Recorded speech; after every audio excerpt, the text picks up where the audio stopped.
Hey everyone, my name is Robert. Welcome back to my channel. I'm here to do a Friday Reads video today. It's been a week where I've actually read a great deal.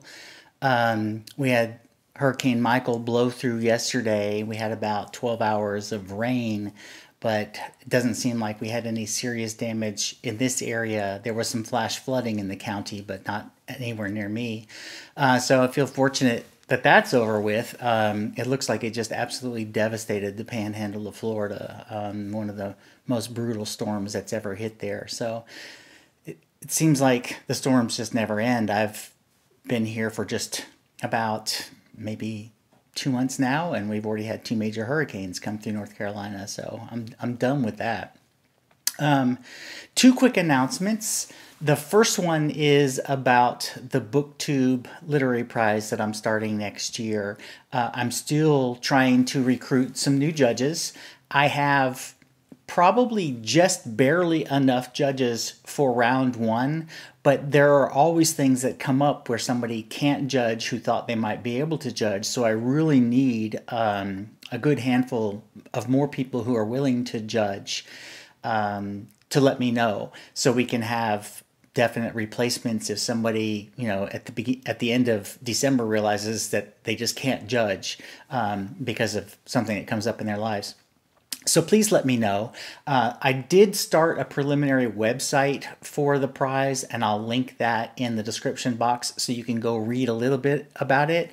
But if you're interested in judging, the commitment is nothing like a normal literary prize where you have to read all of the books on the list. What you're committing to is reading 6 at a time over the span of 2 months. We're going to have 4 rounds. The first one will start in February, and each round takes 2 months. You'll read 6 books and rank them 1 to 6. That's all you're committing to. The hope is that at the end of the 2 months, you'll also put up some kind of a video just explaining what you liked, what you didn't like, in whatever format you want to do that. I'll ask you to do that on a certain date so that our videos don't influence other people who are still reading or judging the same books. So let me know on that if you want to be a judge. The more the merrier. And as the prize grows, I hope, in the future, we'll add even more judges. So it's literally the more the merrier for me. The second thing I want to announce is that I'm going to sort of recast the read-alongs that I was doing for about 4 months. I found that the videos that I enjoyed doing the most from that group, besides the fact that I couldn't do one every week, it was just getting to be too much, were the ones on the classics, the ones that I had often taught over the years and loved going back to rereading and talking about. And so I'm going to recast that list of 100 great books, the 100 classics, as a classics book club. We'll read one title a month. I'll put up a video about that book towards the end of the month and welcome anybody else who wants to read along to also put up videos on that book. We'll start in November, and we'll pick up with the book that I was planning to read this fall and just didn't get to, and that is Ernest Hemingway's For Whom the Bell Tolls. And then I'll go ahead and tell you the December title as well, in case you want to plan ahead. The December title will be Upton Sinclair's The Jungle. So that's what we have to finish out 2018 is some Hemingway and some Upton Sinclair. So those are my announcements. As I mentioned, it has been a busy reading week for me. I read or finished 5 books, which never happens.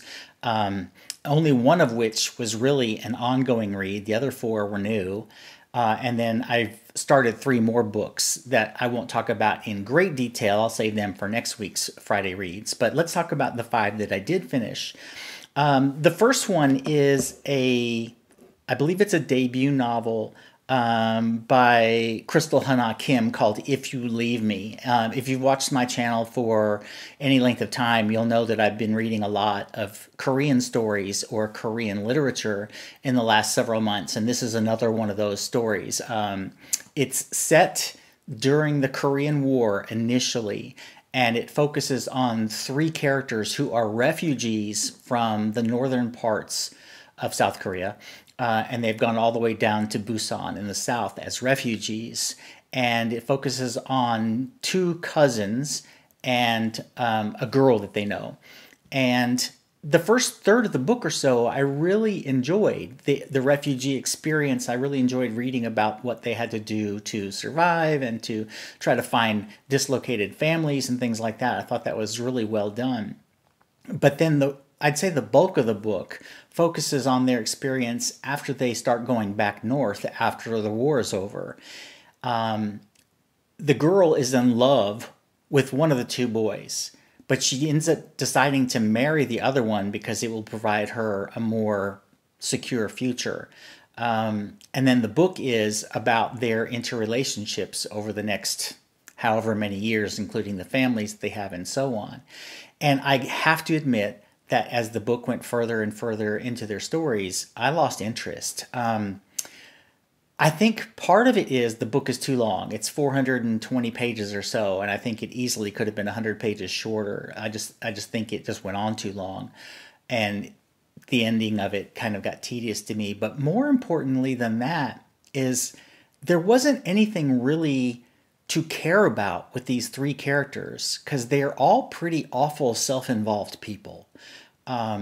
Yes, they've all suffered and they've all been through traumatic experiences, but their decisions are just dreadful decisions. Now, I'm not saying that a book has to have characters that I love for it to be a good book. I mean, look at Lolita, for goodness sake. It's a horrible pedophile rapist as the narrator.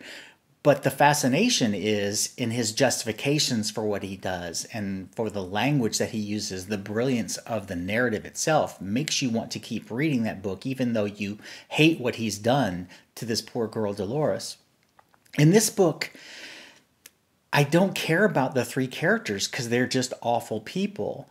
And at some point, I stopped caring about their plight because all of their problems at this point are pretty much self-induced. And so for me, this turned out to be not as successful a book as a lot of people have talked about. I just found it disappointing. The second book that I finished is my book of the week, and it was an easy choice. And I've mentioned this in the tag video I did on Tuesday, but it's Delia Owens' book, Where the Crawdads Sang. And I did this as a buddy read with Jaclyn of 6 Minutes for Me. Jaclyn and I have been doing a lot of buddy reads lately because we have the same books checked out either through NetGalley or through the library. And so we've been working through some of those lists together. We read at roughly the same pace, and we've had very similar reactions to everything we've read together. So it's been kind of fun to see that. And we read this one together, and both of us absolutely were captivated by this. It's set in North Carolina, which of course appealed to me anyway, but it's set in the east part of the state, in the marsh country near the Outer Banks.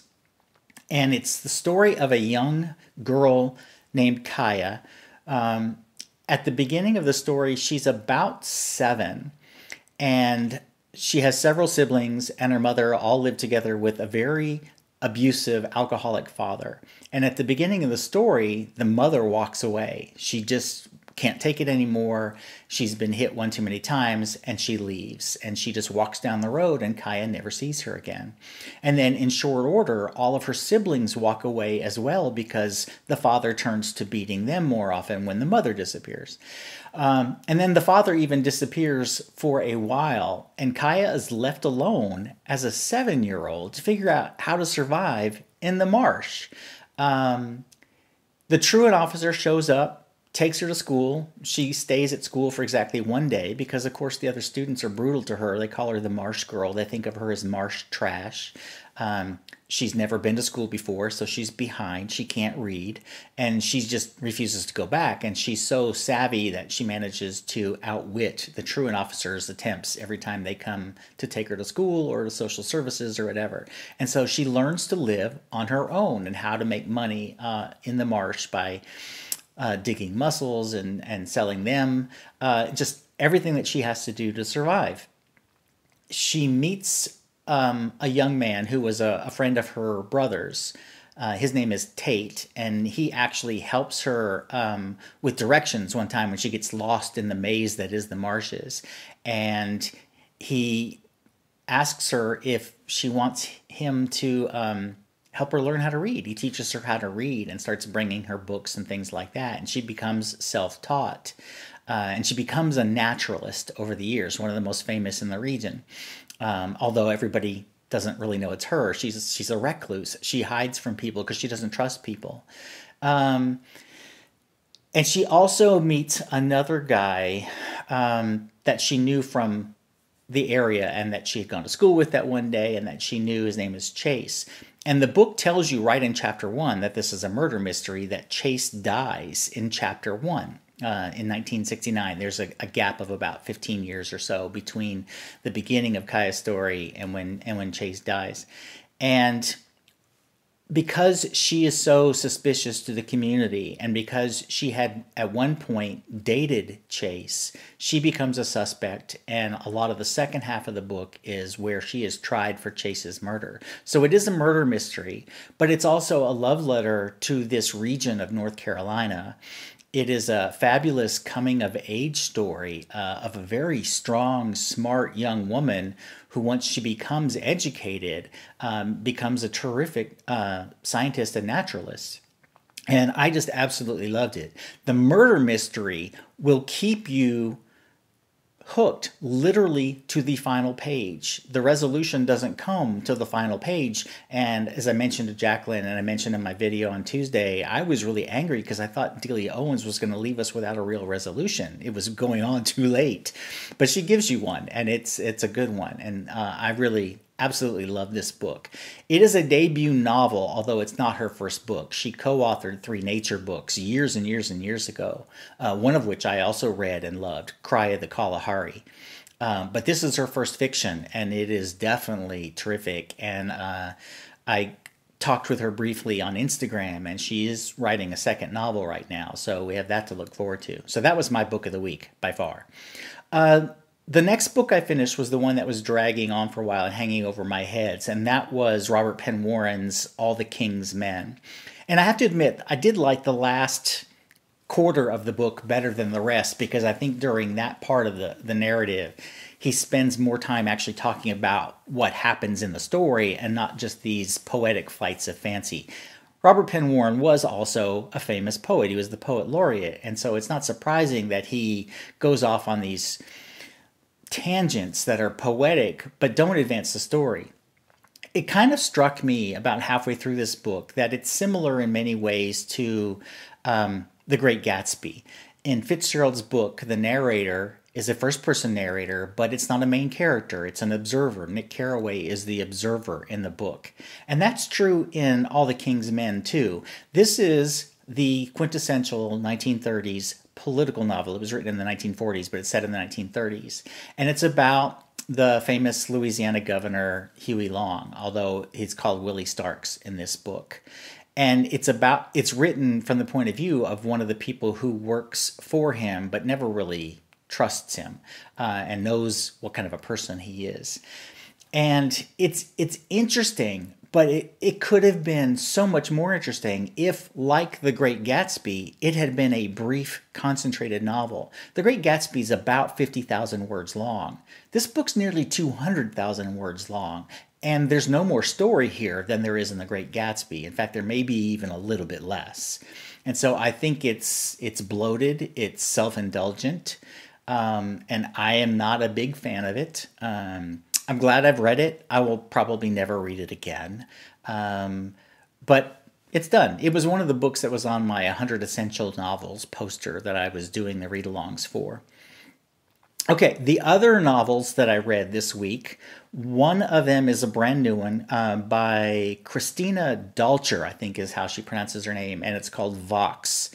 And this has had some mixed reactions on BookTube, but I actually appreciated it. I liked it. It's a dystopian book set in a not too distant time, it could be today, where in America the Christian right has taken over the country, and they have gone beyond just repressing women culturally. They have repressed them by law. They've kicked them out of their jobs. They're no longer allowed to work. And they have silenced them literally. They have made them wear counters on their wrists. They call them bracelets, as if that makes it better. And they are given a quota of 100 words a day. If they exceed those 100 words, they get horrific shocks through this this counter, this bracelet. And so they have silenced over half the population. And this is true of little girls all the way up to grandmothers. And the story is very reminiscent of The Handmaid's Tale. It's very reminiscent of 1984, which it references several times during the novel. But it focuses on a woman who was a neurolinguist. She had been working in an area of research on aphasia, a condition often resulting from strokes, where people lose their ability to create normal language. And she was working on one very specific kind and had virtually solved it and had come up with a serum to fix it when she was just kicked out of the system because she was a woman. And so the story is that the president's brother has had a skiing accident. The president's brother is also the one who controls the president. And he's lost his language. And so they bring her out of retirement against their wishes, but she's the leading expert on this.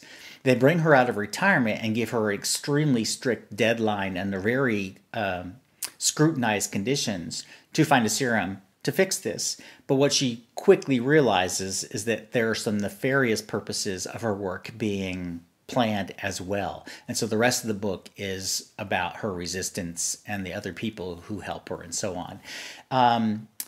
Some people have not liked this book, and I'm guessing it's because, and this is not anything that's a spoiler, it happens very early in the book, you find out she has been having an affair with one of her colleagues and is not really in love with her husband at all.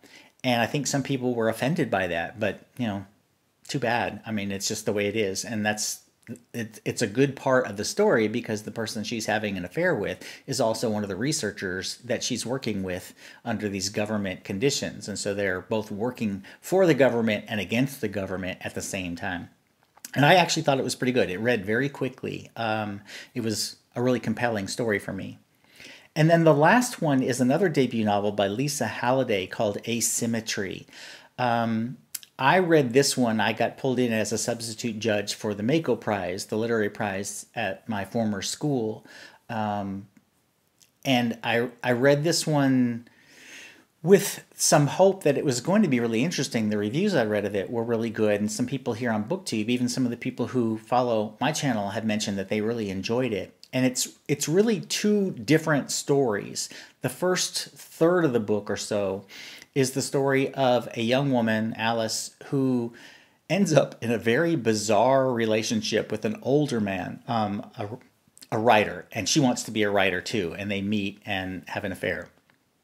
And it's kind of quirky, it's interesting, kind of creepy at times because of their age discrepancies and so on.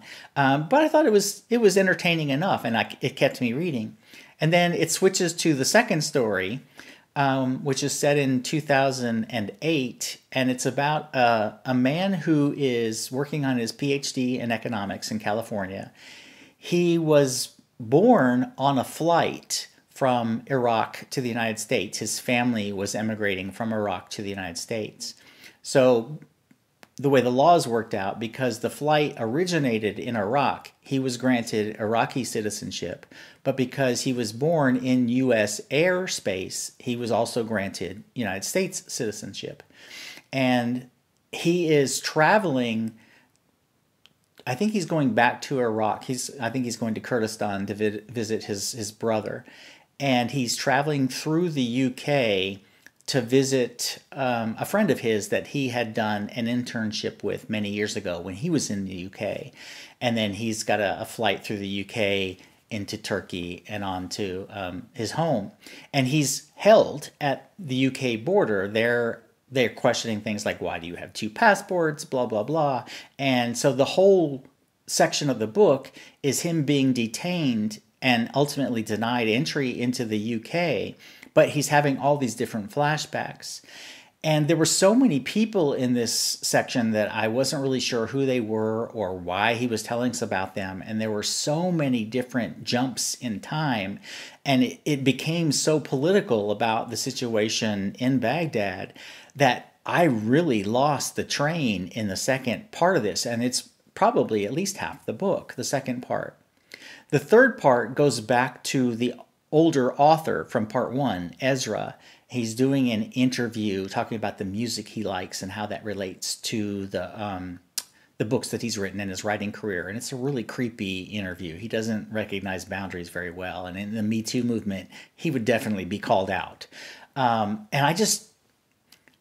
I am not smart enough to know why these three sections are tagged together. I just don't see the connection, and I stopped looking. I didn't care. So this did not get my vote in this round of the Mako Prize. The other one that I was reading did. Okay, I've been talking for 20 minutes already. That's probably more than enough. The three books, very quickly, the three books that I've started just yesterday and we'll be reading, and we'll talk about more in the next Friday Reads video. I'm doing another buddy read with Jaclyn. We're doing Fruit of the Drunken Tree by Ingrid Rojas Contreras. And we're both interested in this one so far, but neither one of us has been captivated by it so far. So we're kind of, the jury's out on this one. And then the second one is The Third Hotel by Laura Vandenberg. And this one's just weird. It's about a woman who goes to Havana for a horror film convention because her husband was a horror critic. And he had really wanted to go to this convention, was going to take her for the vacation. And then 5 weeks before this trip, he's killed by a car. But she sees him, or thinks she sees him, in Havana. And that's as far as I've gotten. And it's just kind of strange. And then the third one I have already fallen in love with, even though it started off very slowly in terms of narrative pace. It's A Place for Us, which everybody has been talking about, by Fatima Farheen Mirza. And I am actually doing this one a joint text and audio book because there are so many words in there that I don't know from other languages. It's interesting to hear them pronounced for me, and I'm really enjoying that. But it has slowed me down a little bit. So those are the three I'm reading right now. I hope you're having a great weekend, or at least you have a great weekend lined up. I have a ticket to the North Carolina Symphony concert tonight, but I don't think I'm going to go. It's a program that doesn't really make me enthusiastic, and I think I'm just going to hang out today. I am going to go pick up my bike at the shop. It's ready. I had it tuned up since it's been in storage for so long, and I have to go back to the library and return several of these before they come to my house, looking for them. So I hope you have a great weekend. I plan on a very low-key weekend, maybe get out for my first bike rides in a couple of years, and do a lot of reading and just kind of chill at home. Let me know if you've read any of these, what your thoughts are. I'm always anxious to hear what other people think of the books that I've recently read or I'm reading now. And I will talk to you again next week. Bye, everybody.